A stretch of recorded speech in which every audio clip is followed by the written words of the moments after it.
Welcome back to Madam Crossing New Horizons. I'm dear darling, as we see what's going on our little island of Fawnhallow today. Did I always start as Little Island when I changed it to Lovely Island? I'm not sure.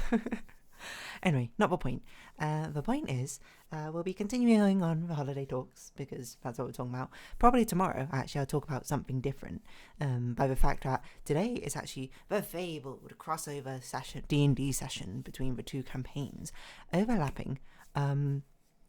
By the time this comes out, it would already happen, so I don't mind, I suppose, talking about it a little bit vaguely here. But hello everyone, right now in Fawnhallow, it's 12:22 PM on Saturday, March 15th, 2025. Yeah, it'll be happening at 1. Quote, quote, starting at 1. It'll probably genuinely start at 1:30 is my guess. People take time to get ready, to warm up, etc, you know, and I'm sure with 7 of us, it might be a little bit chaotic, if anything. But we'll see how it happens. It'll be exciting, but it's also, I will say, at least from a DM perspective, like, it's pretty difficult, I think, doing things all, I mean, not like pretty difficult, I mean, it's kind of a standard, but it is difficult to, you know, manage and plan things for 4 people. Managing something for 7 people, especially one which is meant to be sort of outside the story of a campaign, is, I'm not sure intense is the right word, but there's a lot of unknowns, because obviously, the other sessions in the campaign, I know how people interact, I know what they're doing, etc, etc. There's more of a set plan of what's going to happen.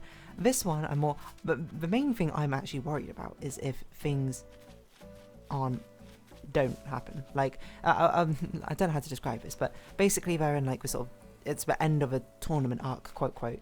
Both of them lost the semi-final matches, so then this third place match, which I'll find out is not a usual occurrence, but because of something which happened in one of the what's it called, like, audition stages, the crowd absolutely loved it. Is what's essentially going to happen. The audience, so the organisers are like, we're going to do that same sort of thing, you know, like manufactured, what's the word, manufactured outrage, no, manufactured like storyline, like trying to tap into that potential again, essentially.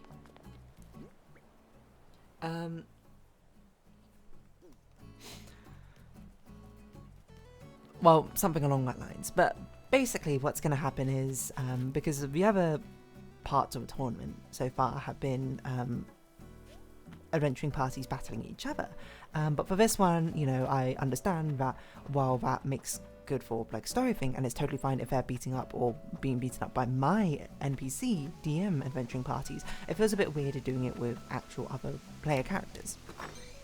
Not everyone, to be fair, will find it weird. Some people will find it fun, some people will find it exciting, but at the same time, you know, it's not something which everyone wants to do or to sign up for. So that's the sort of thing where it's like, if they want to have like a battle, then we can figure it out separately. But what it's actually going to be, if the session hasn't happened yet by this point, any of my players, then I would say stop watching, because I'm going to talk vaguely about it, or at least what's planned, is that what's going to happen is going to set up to be like, oh, it looks like we're going to fight each other, but then, whoa, actually, they're actually fighting some monsters instead, collaboratively together, because that's kind of what happened in one of the auditions, is that they were fighting a monster, but then one of the groups accidentally fought like a way stronger monster because of intervention by one of the deities. So they're sort of trying to recreate that again, because the audience freaking loved it. Despite the fact one of the players died in the thing, like died for real, but was resurrected by their patron. It's complicated in the story. But from the audience perspective, it's like, oh, it was a fake drama death, and then they came back, you know, kind of like a kayfabe, I suppose, for wrestling. And they're buying into, and you know, that's not really a thing, I suppose, so people are loving it. Essentially, at least that's my justification behind it.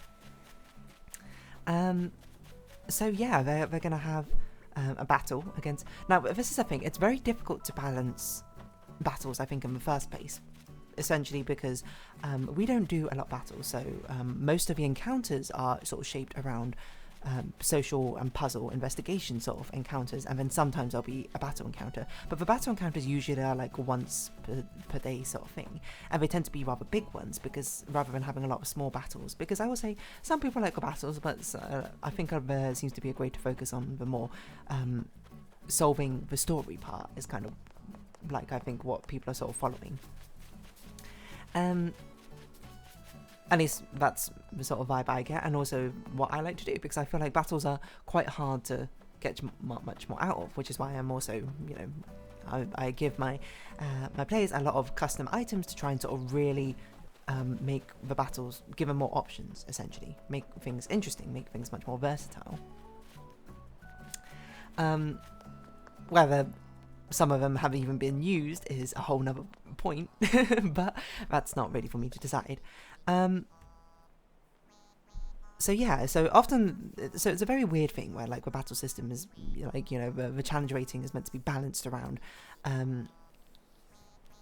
whatchamacallit, like, what is it, like 7 encounters each day? Not all of them are meant to be battles or whatever, but you are meant to be more conservative or whatever.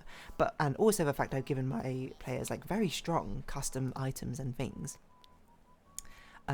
for a good reason, that like I want them to feel strong. I want them to feel like they have items which make sense for their character and are sort of like tailored for them.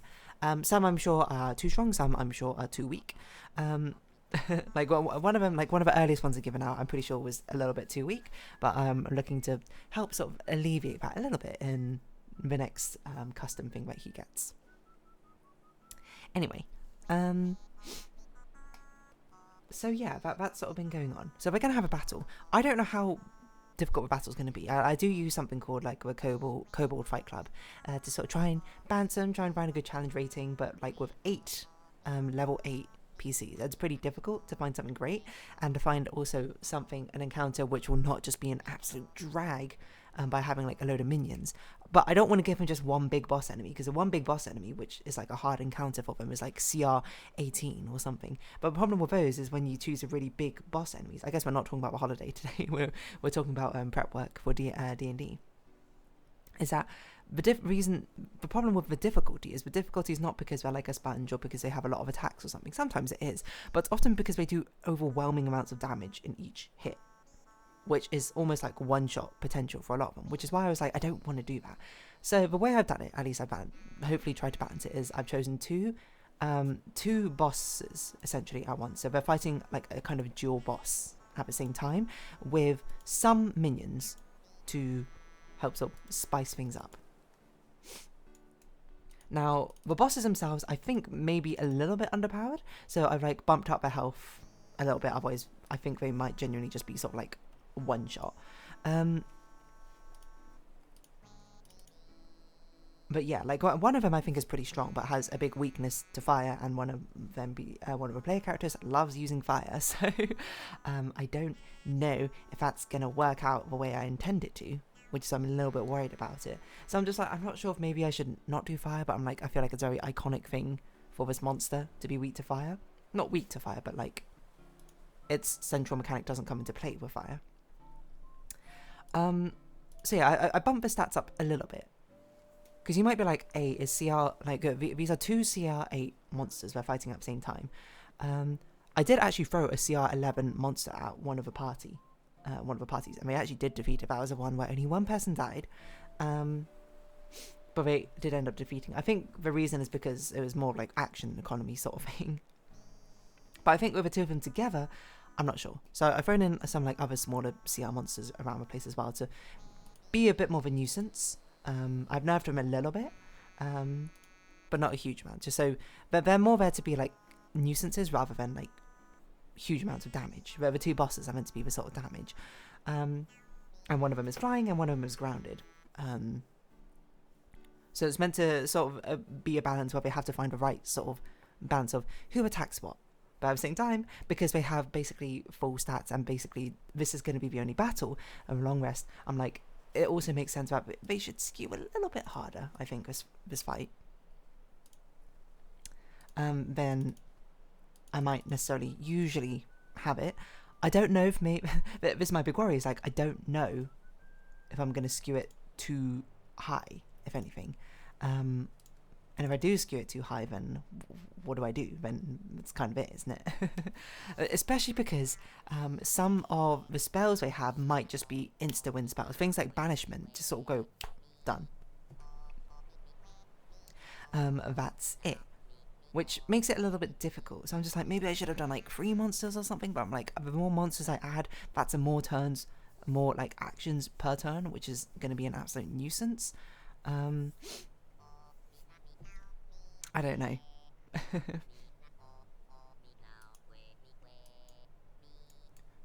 But yeah, at least the way I'm planning it is the first turn will be the flying boss and the minions sort of spawn in. There are quite a few minions, and it does. Kerbal Calculator calculates this as a deadly encounter for the PCs. I personally think it's probably not deadly, it's probably hard, which is probably a good balance. The thing is, I just don't want it to be too short or too long. And it's a very, very delicate balance to get. And you might be like, why are you stressing so much over the battle? Stressing is not really the right word, but why are you like so concerned over the battle, which is probably the part we're not interested in. And that's true. That's not like, if a battle is too easy or too difficult, then so be it. Because at the end of the day, it's meant to be a showmanship battle, really. It's meant to be for entertainment. In universe, it's meant to be for entertainment. So hopefully it at least gives them opportunities to do some fun things. But if they don't, then so be it. So yeah, I've basically taken 2 CR8 monsters and then 6 CR3 monsters, which again, Kobold Fight Club says that is deadly. Again, you might not know how strong I've made the player characters. Some of them have crazy strong abilities. But the thing is, it's hard to make them stronger without making them just like one-shottable. So it's like, do I give the creatures more turns? I was actually considering doing like layer actions on this, and I'm like, I don't know. I feel like if anything, I should make them just have more health and have slightly higher stats, defensive stats, rather than offensive stats, just to make them a little bit harder to take down. I know bullet sponges is not the way to go, but this is D&D, you know? When you have 8 player characters wailing on you, if each one averages like, I don't know, 15 damage a turn, that's already like 120 damage in one turn, which is enough to one-shot. Well, that's enough HP for a lot of like CR8 monsters, to be honest, so I don't know. We'll have to essentially just see how it goes, because they are going to burn all their resources, almost certainly, like immediately, and I'm going to have to be like, okay, what am I going to do when my boss monster takes 120 damage in the first turn? I'm gonna have to figure something out. So that's why I'm just like, I want to buff their defensive stats just an ickle bit, to hopefully make sure that they're not too much of a pushover. And if it doesn't work, then so be it. No, they can win whatever way they want. I don't mean that in a bad way. I do mean that in a good way.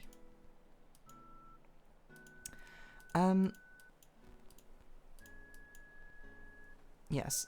So really I'm just sort of like boosting their AC, making it a little bit harder to hit. Like I think at least this boss monster should probably have like that sort of AC. I wonder if that's too high. See, the problem is if I go too high, then it's also a little bit dangerous as well. Because I don't know how strong this might or might not necessarily be. And that's a very, very difficult thing to predict. I could like simulate the battle, but I'm like, I'm not going to do that. That's like so much effort. Anyway, the part I'm actually a bit more concerned about is the social element, which is afterwards. Not that I'm worried for my friends hanging out with each other. Oh no, that's going to be catastrophic. No, of course not. But the thing is, there's not much like plot-wise tied to the events which happen afterwards. It's basically just like a celebration. And because this is a crossover sort of thing, that some NPCs will be there, but also the focus should probably be on the two parties interacting and finding out stuff about each other, which is going to be, I mean, it's going to be a little bit strange because there's not going to be much motivation behind it. But there's nothing like there's not nothing story-wise. As I say, with all NPCs and that sort of thing, it's like there's something to be gained for their own personal understanding of either the world or the stories or whatever from almost all NPCs. Not all NPCs, all like important named NPCs essentially, but finding it is the difficult part, which is, you know, kind of like the social puzzle aspect of it. And there are things which between the player characters do overlap somewhat, which could sort of enlighten or help in one way or another.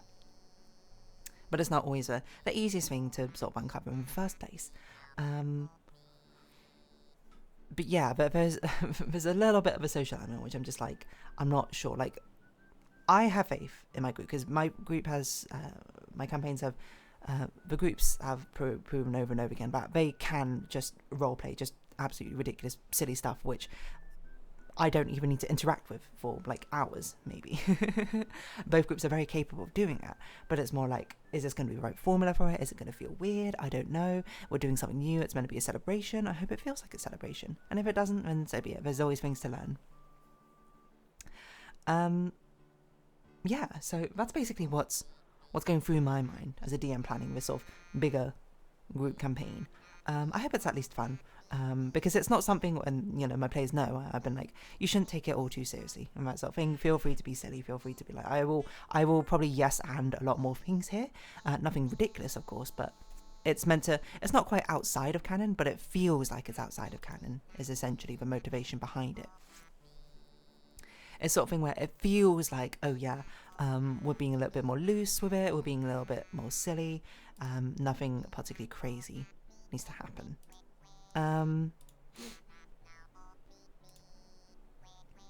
Yeah, so there's going to be a feast while they get to watch the final battle between the two actual winners of the semi-finals of adventuring parties, who both groups know to certain extents.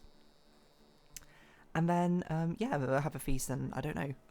Well, we'll have basically a lot of it sort of playing by ear, because I do have things which can happen to make things a bit more interesting if they find like we're in more of a roleplay standstill. But I'm like, with 7 of them, we're all good friends. I think it should be fine. And yeah, I don't know. Are there going to be any big lore drops? I don't think so, but there could be, depending on what actions players take. There absolutely can be some lore drops, some revelations here and there, some more understandings, but who knows. I guess on that note, I'm going to round this episode off here, and it's difficult for me to say much more about it because I don't know what's going to happen necessarily, and I feel like there's definitely something which is going to be more interesting to talk about afterwards, but at least that's sort of like an insight from my DM perspective, trying to be like, can I find the right balance of this battle? I don't know. Am I going to find the right sort of social element? Is it going to feel like a fun social sort of festival party celebration thing? I don't know. But anyway, on that note, we'll just have to see how it goes, and it's starting in about 20 minutes. So if you have been watching, thank you very much. It's been Animal Crossing New Horizons, and I've been Dear Darling. Likes, comments, subscription, shares, greatly appreciated. Socials, Discord down below. Hope to see each other again, but for now, it's our farewell. So until next time, bye-bye for now.